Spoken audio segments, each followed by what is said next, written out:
ধমকি দেওয়া শুরু করেন যে ফিল্ম ইন্ডাস্ট্রিতে নাম খারাপ কি করে করি, এবার দেখিয়ে দেবো হ্যান ত্যান এইসব খারাপ ভাষায় আমার মায়ের সাথে কথা বলে। ওই লোকটি গাড়ির ভেতর থেকে চিৎকার করে খারাপ ভাষায়, তুই তো গাড়ি করে ওরা কথা বলছিল। দিন কয়েক আগে দক্ষিণ কলকাতার ব্যস্ততম রাস্তায় ভর সন্ধেবেলায় হেনস্থার শিকার হন টলিউড অভিনেত্রী। সে ঘটনার জের কাটতে না কাটতেই আরও এক অভিনেত্রীর হেনস্থার খবর সংবাদ শিরোনামে। নিজের বাড়ির সামনেই হেনস্থার শিকার অভিনেত্রী মিশমি দাস ও তাঁর মা। অপরিচিত এক মহিলা ও তাঁর স্বামীর বিরুদ্ধে অভব্যতার অভিযোগ অভিনেত্রীর। বিল্ডিংয়ের সামনে পার্ক করা গাড়ি সরাতে বলা নিয়ে সমস্যার সূত্রপাত। কি হয়েছিল রবিবার সন্ধ্যায়? ঠিক কি হয়েছিল নিজেই জানালেন মিশমি। কালকে আমি একটি ইভেন্টের জন্য বাড়ি থেকে বেরোচ্ছিলাম এবং সেই সময় কোইন্সিডেন্টলি আমার মা বাড়িতে ঢোকে। তো আমার বাড়ির বাইরে দুটো গাড়ি পার্ক করা ছিল, একদম আমার গেটের বাইরে আর কি। তো আমাকে যে গাড়িটি নিতে এসেছিল সেটি আমার বাড়ির সামনেই আমাকে পার্ক করতে পারে এবং বৃষ্টি পড়ছিল, আমি ড্রেসড আপ ছিলাম। তো ন্যাচারালি আমার বাড়ির সামনে থেকে আমার গাড়িটা আমাকে তুলবে।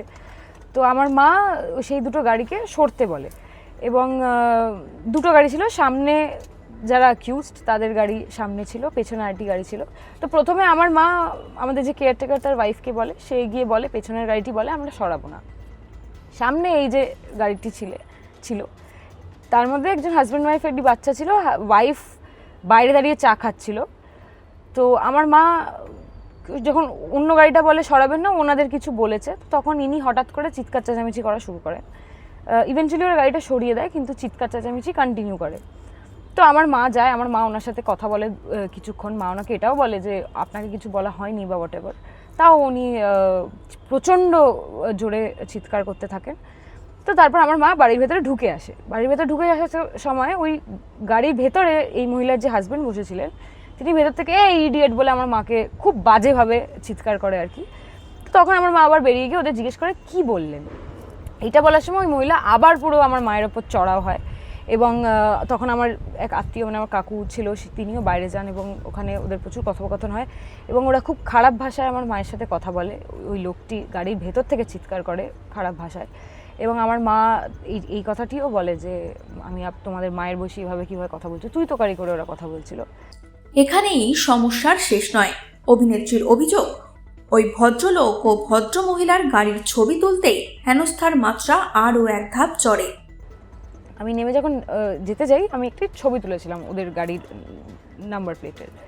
তো যখন আমি গাড়িতে উঠতে যাই আমার গাড়ির দরজার আটকে ওই মহিলা দাঁড়ান এবং আমি বলি সরে যেতে, আমাকে গাড়িতে উঠতে দিতে। উনি আমাকে সরেন না এবং বলেন আমাকে ছবি ডিলিট করতে হবে, ছবি ডিলিট না করলে আমি গাড়িতে উনি আমাকে উঠতে দেবেন না। তোমার গাড়িতে তোমাকে উঠতে দেবে? হ্যাঁ, উঠতে দেবে না। তো তখন আমি আবার উল্টো দিকে ঘুরে যাই, উনি আবার এরকমভাবে হাত দিয়ে আমাকে সরানো। আমি তখনও কিছু বলি না, আমি ঘুরে অন্য দিক দিয়ে আমার বাড়ির গেটের ঢোকার চেষ্টা করি। উনি তখনও আমার পথ আটকান এবং আমি আবার ঘুরে গাড়িতে উঠতে শুরু করি, তখনও আমার পথ আটকান এবং লাস্টে আমি ঘুরে এদিক দিয়ে বেরিয়ে যেতে চাই, তখনও উনি আমার সামনে আসেন এবং থ্যাঙ্ক গড এই গোটা বিষয়টি সিসিটিভিতে রেকর্ডেড হয়েছে। এবং লাস্টে আমি গাড়িতে উঠে যাই এবং আমার যেহেতু একটা গেটের পাল্লা বন্ধ ছিল তাই একটু ওই মাঝখানে গার্ড হয়ে গেছে, কিন্তু আমি যখন এরকম এই দিক দিয়ে আমি ঢুকি আর এরকম গাড়ির সামনের কাঁচ দিয়ে ওই মহিলা নিজের পুরো অর্ধেক শরীরটা ঢুকিয়ে দিয়ে এরকম ফোন নিয়ে হাত দিয়ে এই মানে আমি এরকম জায়গায় বসেছিলাম, এই অবধি ওনার হাতটা চলে আসে আমার মুখে। তো আমি তখন আস্তে করে ওনার হাতটা সরিয়ে দিই এবং আমার সাথে আরেকজন ছিল তাকে আমি গাড়িতে তুলে আমি ড্রাইভারকে বলি আপনি চলুন।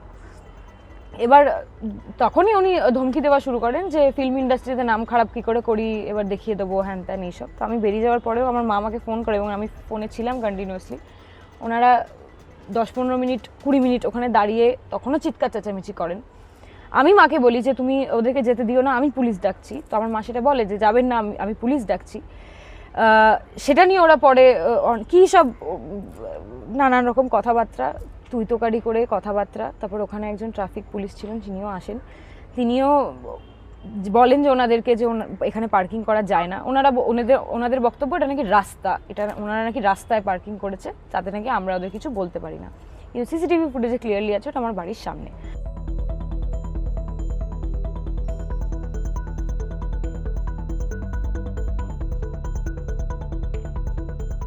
যার নামে গাড়িটি রেজিস্টার্ড অমিত মল্লিক, উনি ওই ফেসবুকে এবং ইনস্টাগ্রামে আমাকে কমেন্ট করা শুরু করে যে উনি নাকি একজন উইটনেস যে ওখানে দাঁড়িয়েছিলেন এবং উনি দেখেছেন যে আমি আর আমার মা নাকি ওনাদের সাথে অসভ্যতাম করেছি।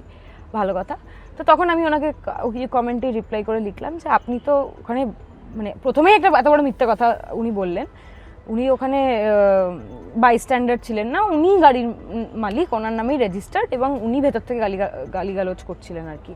তো তখন উনি অ্যাকসেপ্ট করেন এবং শুধু তাই নয়, মানে ওনার নানান রকম বন্ধু বান্ধবদের দিয়ে ইভেন টিল নাও আমার ওই ফেসবুক পোস্টে ইনস্টা পোস্টে কমেন্ট করাচ্ছে।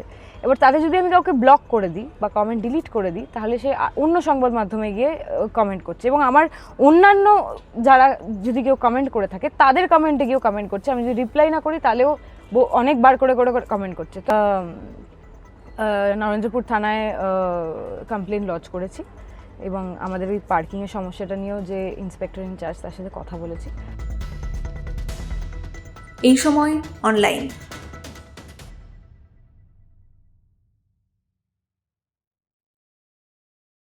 ফলো করুন এইসময়.com।